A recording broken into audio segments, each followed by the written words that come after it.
இறை இயேசுவில் பிரியமுள்ள மாதா தொலைக்காட்சியின் அனைத்து நிகழ்ச்சிகளையும் ஆவலோடு பார்த்து கொண்டிருக்கிற அன்பு நேயர்கள் அனைவருக்கும் இனிய இரவு வணக்கம்.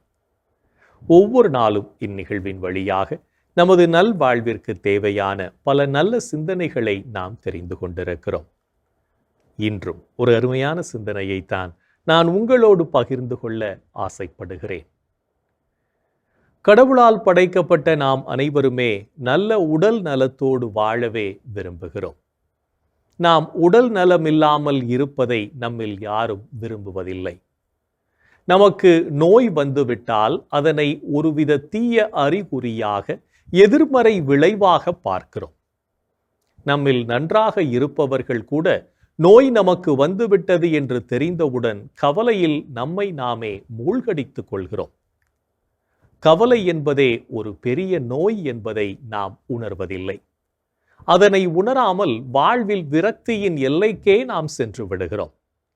அதிலும் குறிப்பாக சில குணப்படுத்த முடியாத நோய்கள் என்று தெரிந்துவிட்டாலோ சிலரிடம் வெறுப்பும் கோபமும் குடிகொண்டிருப்பதை நாம் கண்கூடாக பார்க்கிறோம்.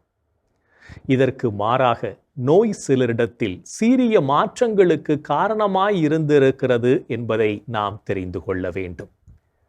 நீண்ட காலமாக நோயினால் படுக்கையில் இருப்பவர் நல்ல நூல்கள் படித்து மனிதநேய பண்பாளராக உருமாறிய சரித்திரங்களும் வரலாற்றில் உண்டு என்பதை தெரிந்து கொள்வோம்.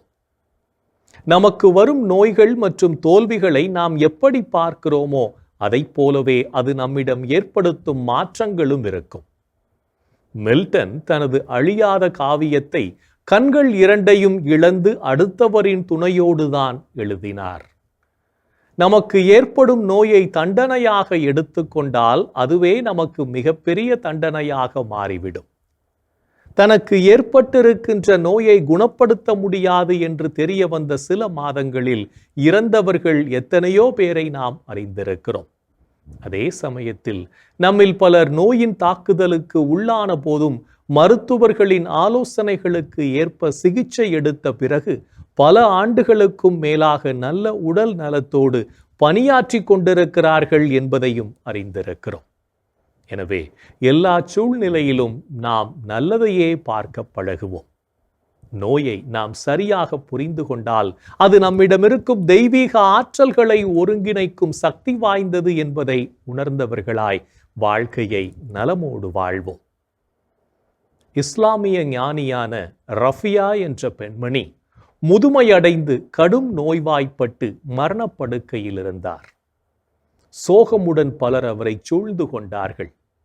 ஆறுதல் கூற விரும்பிய ஒருவர், அம்மா, தாங்கள் படும் துன்பம் இறைவன் கொடுத்தது, எப்படியாவது பொறுத்து கொள்ளுங்கள் என்றார். மற்றொருவர், இது இறைவன் கொடுத்த தண்டனை, அதை மகிழ்ச்சியோடு ஏற்றுக்கொள்ளுங்கள் என்றார். கண் விழித்த அந்த அம்மையார், அன்பானவர்களே, கடவுளின் திருமுகத்தை காண அவர் அழைக்கும் அழைப்பாக நான் இதனை ஏன் நினைக்க கூடாது என்று புன்னகையுடன் கூறினாராம். நல்ல மனிதர்களிடத்தில் கையில் நோய் தெய்வீகமாக மாற்றம் பெறுகிறது. நாமும் நமக்கு வரும் நோயை தண்டனையாக பார்க்காது நாம் மனம் மாறுவதற்கான வாய்ப்பாக எடுத்துக்கொள்வோம்.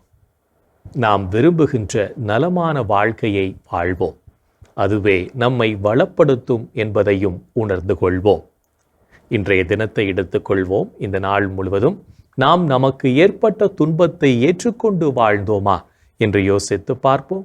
மேலும் இந்த நாளில் நமது செயல்பாடுகள் எப்படிப்பட்டதாக இருந்தது என்று நம்மையே நாம் கேட்டு பார்ப்போம்.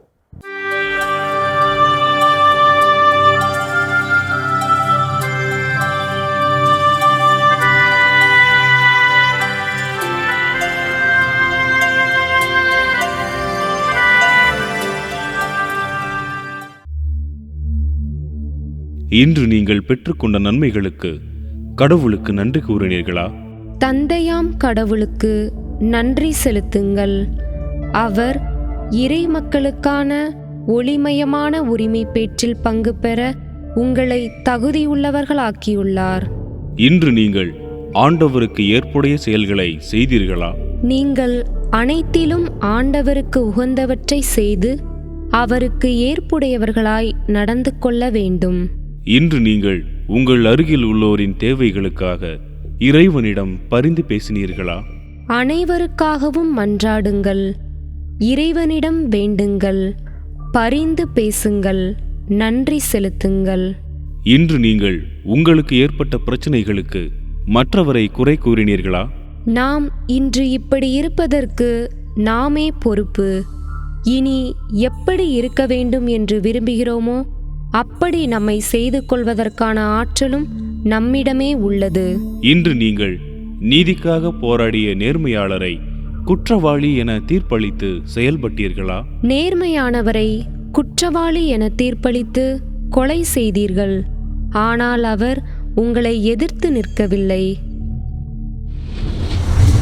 இன்று நாம் எப்படிப்பட்ட செயல்களை செய்திருக்கிறோம் என்று நம்மையே நாம் திரும்பி பார்த்த வேளையில் பல செயல்கள் இறைவனுக்கு ஏற்புடையதாக இருந்தாலும் சில செயல்கள் இறைவனுக்கு எதிராக அமைந்திருக்கும். அத்தகைய தருணங்களுக்காக மனம் வருந்தி மன்னிப்பு கேட்டு மனத்துயர் மன்றாட்டை ஜெபிப்போம்.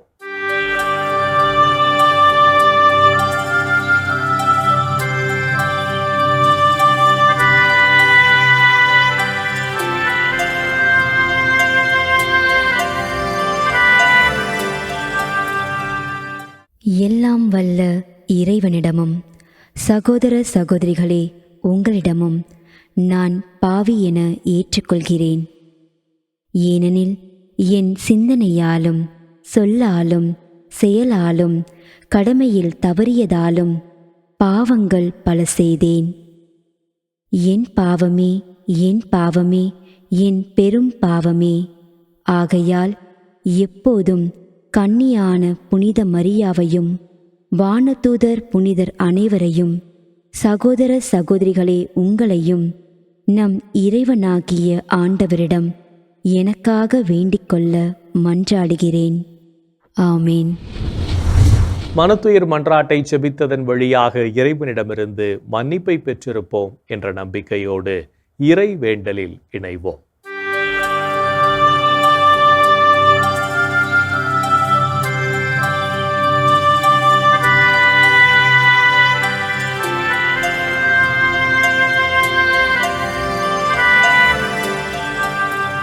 இறைவா இறைவா எமக்கு துணை புரிய வாரும். ஆண்டவரே எமக்கு துணை புரிய விரைந்து வாரும். தந்தைக்கும் மகனுக்கும் தூய ஆவியார்க்கும் மாட்சி உண்டாவதாக. தொடக்கத்தில் இருந்தது போல் இப்பொழுதும் எப்பொழுதும் இன்றென்றும் இருப்பதாக. ஆமென்.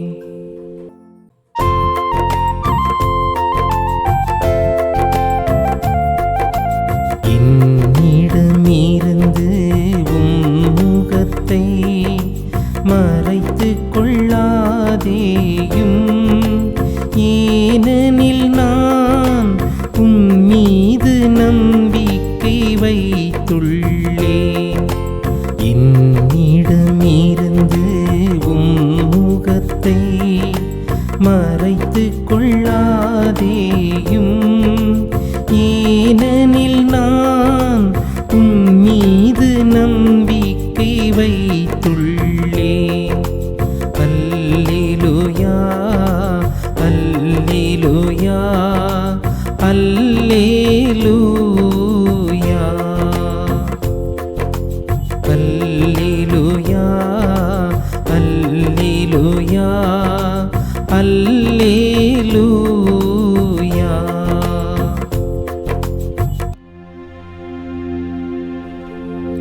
ஆண்டவரே என் மன்றாட்டை கேட்டருளும். நீர் நம்பிக்கைக்கு உரியவராயிருப்பதால் உமது இரக்கத்திற்காக நான் எழுப்பும் மன்றாட்டுக்கு செவி சாய்த்தருளும். உமது நீதியின்படி எனக்கு பதில் தாரும். தண்டனை தீர்ப்புக்குவும் அடியானை இழுக்காதேயும். ஏனெனில் உயிர் வாழ்வோர் எவரும் உமது திருமுன் நீதிமான் இல்லை. எதிரி என்னை துன்புறுத்தினான், என்னை தரையிலிட்டு நசுக்கினான். என்றோ இறந்தொழிந்தவர்களைப் போல் என்னை இருட்டில் கிடக்கச் செய்தான். எனவே என்னுள்ளே என் மனம் ஒடுங்கி போயிற்று, என் உள்ளம் எனக்குள் சோர்ந்து போயிற்று. பண்டைய நாள்களை நான் நினைத்துக் கொள்கின்றேன், உம் செயல்கள் அனைத்தையும் குறித்து சிந்தனை செய்கின்றேன். உம் கைவினைகளை பற்றி ஆழ்ந்து சிந்திக்கின்றேன். உம்மை நோக்கி என் கைகளை உயர்த்துகின்றேன். வறண்ட நிலம் நீருக்காக தவிப்பது போல் என் உயிர் உமக்காக தவிக்கின்றது. ஆண்டவரே, விரைவாக எனக்கு செவிசாய்த்தருளும். ஏனெனில் என் உள்ளம் உடைந்து விட்டது. என்னிடமிருந்து உம் முகத்தை மறைத்து கொள்ளாதேயும். இல்லையெனில் படுகுழி செல்வோருள் ஒருவராகி விடுவேன். உமது பேரன்பை வைகரையில் நான் கண்டடையச் செய்யும். ஏனெனில் உம் மீது நம்பிக்கை வைத்துள்ளேன். நான் நடக்க வேண்டிய அந்த வழியை எனக்கு காட்டியருளும். ஏனெனில் உம்மை நோக்கி என் உள்ளத்தை உயர்த்துகின்றேன். ஆண்டவரே, என் எதிரிகளிடமிருந்து என்னை விடுவித்தருளும். நான் உம்மிடம் தஞ்சம் புகுந்துள்ளேன்.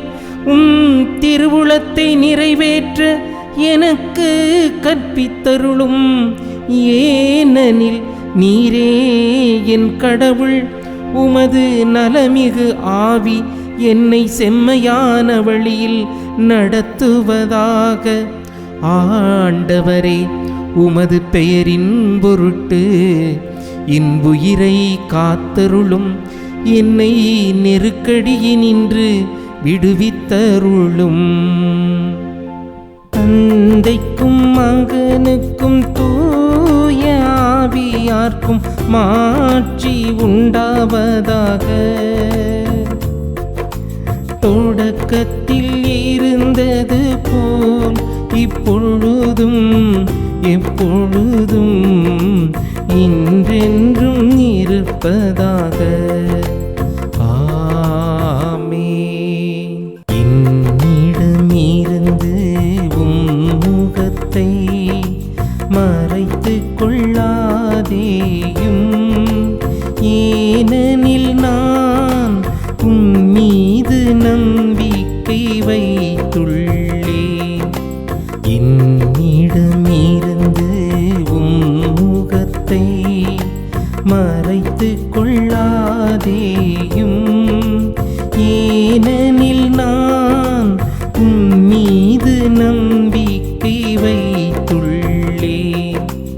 அல்லேலூயா, அல்லேலூயா, அல்லேலூயா, அல்லேலூயா, அல்லேலூயா, அல்லேலூயா.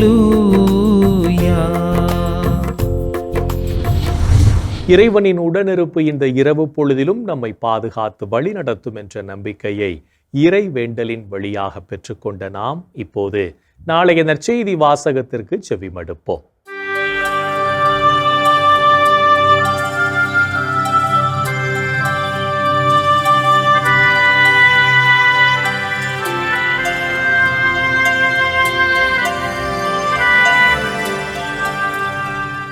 நாளைய திருப்பலி வாசகங்கள். முதல் வாசகம் திருத்தூதர் பணிகள் நூலிலிருந்து வாசகம். அதிகாரம் 12, இறை வார்த்தைகள் 24 முதல் அதிகாரம் 13, இறை வார்த்தை 5 முடிய. பதிலுரை பாடல். திருப்பாடல் 67, இறை வார்த்தைகள் 1 முதல் 2, 4-5 மற்றும் 7 முடிய. யோவான் எழுதிய தூய நற்செய்தியிலிருந்து வாசகம். அதிகாரம் 12, இறை வார்த்தைகள் 44-50 முடிய. அக்காலத்தில் இயேசு உரத்த குரலில் கூறியது: என்னிடம் நம்பிக்கை கொள்பவர் என்னிடம் அன்று, என்னை அனுப்பியவரிடமே நம்பிக்கை கொள்கிறார். என்னை காண்பவரும் என்னை அனுப்பியவரையே காண்கிறார். என்னிடம் நம்பிக்கை கொள்பவர் இருளில் இராதபடி நான் ஒளியாக உலகிற்கு வந்தேன். நான் கூறும் வார்த்தைகளை கேட்டும் அவற்றை கடைபிடியாதவருக்கு தண்டனை தீர்ப்பு வழங்குபவன் நான் அல்லன். ஏனெனில் நான் உலகிற்கு தீர்ப்பு வழங்க வரவில்லை, மாறாக அதை மீட்கவே வந்தேன். என்னை புறக்கணித்து நான் சொல்வதை ஏற்றுக்கொள்ளாதவருக்கு தீர்ப்பளிக்கும் ஒன்று உண்டு. என் வார்த்தையே அது. இறுதி நாளில் அவர்களுக்கு அது தண்டனை தீர்ப்பு அளிக்கும். ஏனெனில் நானாக எதையும் பேசவில்லை, என்னை அனுப்பிய தந்தையே நான் என்ன சொல்ல வேண்டும், என்ன பேச வேண்டும் என்பது பற்றி எனக்கு கட்டளை கொடுத்துள்ளார். அவருடைய கட்டளை நிலை வாழ்வு தருகிறது என்பது எனக்குத் தெரியும். எனவே நான் சொல்பவற்றையெல்லாம் தந்தை என்னிடம் கூறியவாறே சொல்கிறேன். ஆண்டவரின் அருள்வாக்கு. கிறிஸ்துவே உமக்கு புகழ். அல்லேலூயா, அல்லேலூயா, அல்லேலூயா, அல்லேலூயா, அல்லேலூயா, அல்லேலூயா. ஆண்டவரே, உம் கையில் என் உயிரை ஒப்படைக்கின்றேன். ஆண்டவரே, உம் கையில் என் உயிரை ஒப்படைக்கின்றேன்.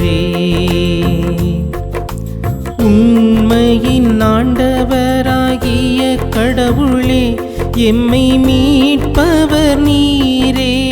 ஆண்டவரே, உம் கையில் என் உயிரை ஒப்படைக்கின்றேன். தந்தைக்கும் மகனுக்கும் தூய ஆவியார்க்கும் மாட்சி உண்டாவதாக. ஆண்டவரே, உம் கையில் என் உயிரை ஒப்படைக்கின்றேன்.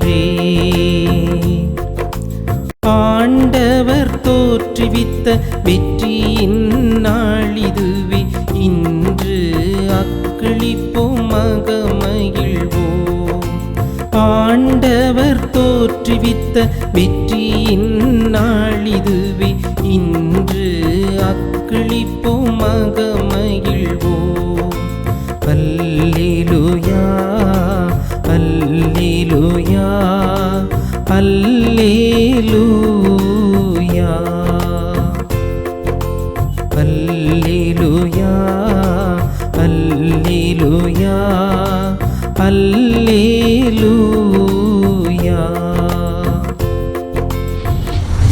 நாம் ஆண்டவரை முழுமையாக அறிந்து கொண்டு வாழவும் அவரின் வார்த்தைகளை வாழ்வாக்கவும் அழைப்பு விடுக்கும் இயேசுவின் குரலுக்கு செவிமடுத்து வாழ்வோம் என்ற சிந்தனையோடு சிமியோன் பாடலில் இணைவோம்.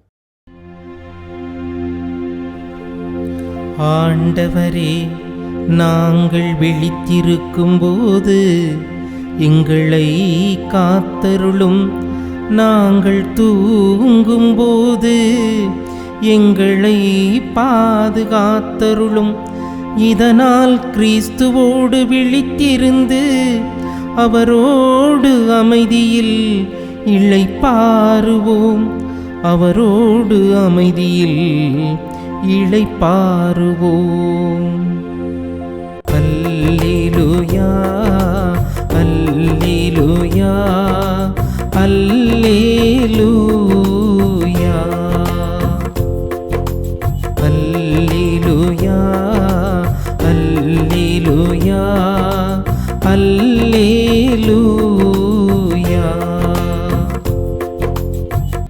ஆண்டவரே, உமது சொற்படி உம்மடியான் என்னை இப்போது அமைதியுடன் போகச் செய்கின்றீர். ஏனெனில் மக்கள் அனைவரும் காணுமாறு நீர் ஏற்பாடு செய்துள்ள உமது மீட்பை என் கண்கள் கண்டு கொண்டன. இம்மீட்பே பிற இனத்தாருக்கு வெளிப்பாடு அருளும் மொழி. இதுவே உம் மக்களாகிய இஸ்ரவேலுக்கு பெருமை. தந்தைக்கும் மகனுக்கும் தூய ஆவியார்க்கும் மாட்சி உண்டாவதாக. தொடக்கத்தில் இருந்தது போல் இப்பொழுதும் எப்பொழுதும் இன்றென்றும் இருப்பதாக. ஆமென். ஆண்டவரே, நாங்கள் விழித்திருக்கும் போது எங்களை காத்தருளும். நாங்கள் தூங்கும் போது எங்களை பாதுகாத்தருளும். இதனால் கிறிஸ்துவோடு விழித்திருந்து அவரோடு அமைதியில் இளைப்பாறுவோம். அவரோடு அமைதியில் இளைப்பாறுவோம். அல்லேலூயா, அல்லேலூயா, அல்லேலூயா, அல்லேலூயா, அல்லேலூயா, அல்லேலூயா.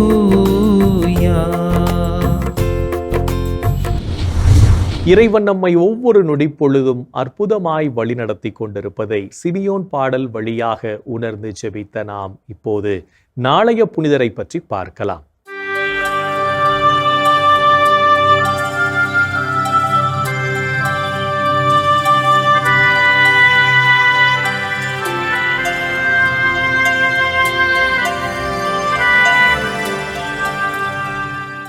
ஏப்ரல் 29. புனித சியன்னா கேத்ரின். இத்தாலி நாட்டிலுள்ள சியன்னாவில் வாழ்ந்த ஜியோகோமதி தே பெனின்காசா லாபா பெற்றோருக்கு கிபி 1347 ஆண்டு மார்ச் 25 நாள் பிறந்தார் கேத்ரின். குழந்தை பருவம் முதலே இறைபக்தியில் வளர்ந்த கேத்ரின் தன் 7வது வயதில் ஆண்டவர் இயேசுவினை காட்சியாக கண்டார். ஆண்டவர் இயேசுவுக்கு தன் வாழ்வினை அர்ப்பணிக்க விரும்பிய கேத்ரின் புனித சாமிநாதரின் 3ஆம் சபையினில் சேர்ந்து அருட்சகோதரியாக அருட்பொழிவு பெற்றார். கிபி 1370 ஆண்டு விண்ணகம், நரகம் மற்றும் உத்தரிக்கும் நிலையினை காட்சிகளாக கண்ட கேத்ரின் பிளேக் தொற்று நோயினால் பாதிக்கப்பட்ட மக்களுக்கு உதவிகள் செய்து பாவிகளுக்காக மன்றாடினார். கிபி 1375 ஆண்டு பிளாரன்ஸ் குடியரசிற்கும் திருத்தந்தை 11ஆம் கிரகோரிக்கும் போர் நடைபெற கேத்ரின் திருத்தந்தையிடம் போரினை நிறுத்தும்படி கூறி போரினை நிறுத்தினார். ஆண்டவர் இயேசுவின் 5 திருக்காயங்களை வரமாக பெற்ற அருட்சகோதரி கேத்ரின் துறவிகளும் மக்களும் திருச்சபைக்கு பணிந்து நடக்க வேண்டும் என்று அறிவுறுத்தினார். திருத்தந்தை 11ஆம் கிரகோரியாருக்கும் திருத்தந்தை 6ஆம் அர்பனுக்கும் ஆலோசகராக இருந்த கேத்ரின் கிபி 1380 ஆண்டு ஏப்ரல் 29 நாள் தன் 33வது வயதில் விண்ணகப் பிறப்படைந்தார். சமாதான புறா என்று அழைக்கப்பட்ட அருட்சகோதரி கேத்ரின் கிபி 1461 திருத்தந்தை 2ஆம் பத்திநாதரால் புனிதராக உயர்த்தப்பட்டு இத்தாலி நாட்டிற்கும் தீ அணைப்போருக்கும் பாதுகாவலராக அறிவிக்கப்பட்டார். புனித சியன்னா கேத்ரின் திருவிழாவினை கொண்டாடுகின்ற நாம் தீ விபத்தினால் உயிரிழந்தோரின் ஆன்மாக்களுக்காகவும் அவர்களின் குடும்பங்களுக்காகவும் ஜெபிப்போம். புனிதர்கள் ஒவ்வொருவரும் தங்களது வாழ்க்கையின் மூலம் இறைவனுக்கு சான்று பகிர்ந்து வாழ்ந்தவர்கள் என்பதை உணர்ந்தவர்களாய் நாமும் அவர்கள் வழியில் வாழ்ந்து இறை வழியில் பயணிப்போம் என்ற நம்பிக்கையோடு நாளைய தினம் நாம் மின்சாரத்தை சிக்கனமாக பயன்படுத்துவோம். என் அன்பு சகோதரனே, சகோதரியே, கடவுளுடைய அன்பு எவ்வளவு அற்புதமான அன்பு! அவர் நம்மை எதையும் எதிர்பார்க்காமல் அன்பு செய்கிறாரே, அந்த ஆண்டவரை நாம் அன்பு செய்ய வேண்டாமா? அவரை நாம் போற்றி புகழ வேண்டாமா? இது இந்த நேரத்தில் நமது ஆண்டவரை நாம் போற்றி புகழ்வோம். குறிப்பாக நாளிலே நோயாளிகளுக்காக நாம் ஜெபிப்போம். எங்கள் அன்பு உருவான இயேசு ஆண்டவரே, பலவிதமான நோய்களினால் துன்பப்பட்டு கொண்டிருக்கின்ற என் சகோதரனை சகோதரியை பார்க்கிறோம். ஆண்டவரே, இந்த நோயாளிகளுக்காக ஜெபிக்கிறோம். ஆண்டவரே, இவர்கள் ஒவ்வொருவரையும் நீர் ஆசீர்வதியும். ஆண்டவரே, பல ஆண்டுகளாக நோய்பட்டு கொண்டிருந்த ஒரு சகோதரனை நீ பார்த்து உனக்கு நான் என்ன செய்ய வேண்டும் என்று நீர் கேட்டீர். ஆண்டவரே, என்னை குணப்படுத்தும் என்று கேட்ட உடனே அவனை தொட்டு குணமாக்கியதாக நான் நற்செய்தியில் வாசிக்கிறோமே. ஆமேசுவே, ஏழை நோயாளிகள், ஆதரவற்ற நோயாளிகள், வறுமையினால் வாடுகின்ற நோயாளிகள், எதுவுமே செலவு செய்து தங்களது நோயிலிருந்து விடுதலை அடைவதற்கு எந்த விதத்திலும் வசதி வாய்ப்பு இல்லாமல் வாழ்ந்து கொண்டிருக்கின்ற பலவிதமான நோயாளிகளை நாங்கள் நினைத்து பார்க்கிறோம். ஆண்டவரே, இவர்கள் அத்தனை பேரையும் உமது குணம் தருகின்ற கரங்களால் தொடும் ஆண்டவரே. அவர்களை ஆசீர்வதியும் ஆண்டவரே. இன்னும் அநேக நாடுகளிலே, அநேக இடங்களிலே பலவிதமான சிகிச்சைக்கே இடமில்லாத நோயினால் பீடி கிடக்கின்ற எம் சகோதரனை சகோதரி ஆசீர்வதியும் ஆண்டவரே. உம்மால் எல்லாம் கைகூடும் ஆண்டவரே. இதோ இந்த பிள்ளைகளை எல்லாம் நீர் ஆசீர்வதித்து அவர்களுக்கு விடுதலை கொடுத்து மகிழ்ச்சியை கொடுத்து நல்ல சுகத்தை அவர்களுக்கு அருள்படியாய் கேட்கிறோம். எங்கள் அன்பு தாயே, ஆரோக்கிய அன்னையே, இதோ நோயாளிகளை நீர் இரக்கமாய் அவர்களை பார்த்து அவர்களுக்காக உமது மகனிடத்திலே பரிந்து பேசுங்கள் அம்மா. இந்த ஜபங்களை எல்லாம் எங்கள் ஆண்டவராகிய இயேசுவே உமது வல்லமையான திருநாமத்தின் வழியாக கெஞ்சி மன்றாடுகிறோம். ஆமென். என்றும் வாழும் உயிருள்ள இறைவன் தந்தை, மகன், தூய ஆவியார் நாம் அனைவரையும் நிறைவாக ஆசீர்வதிப்பாராக. ஆமென். இந்த ஜெபத்தின் வழியாக இறை அன்பிலும் அரவணைப்பிலும் நாம் நலமோடு வாழ்ந்து கொண்டிருக்கிறோம் என்பதை உணர்ந்திருப்போம். இறை ஆற்றலும் வல்லமையும் என்றும் நம்மில் தங்கும். அன்னை மரியாவும் நமக்கு உதவிகள் செய்வார் என்ற நம்பிக்கையோடு அவரின் துணை வேண்டி இந்த நிகழ்வை நிறைவு செய்யலாம். Good night.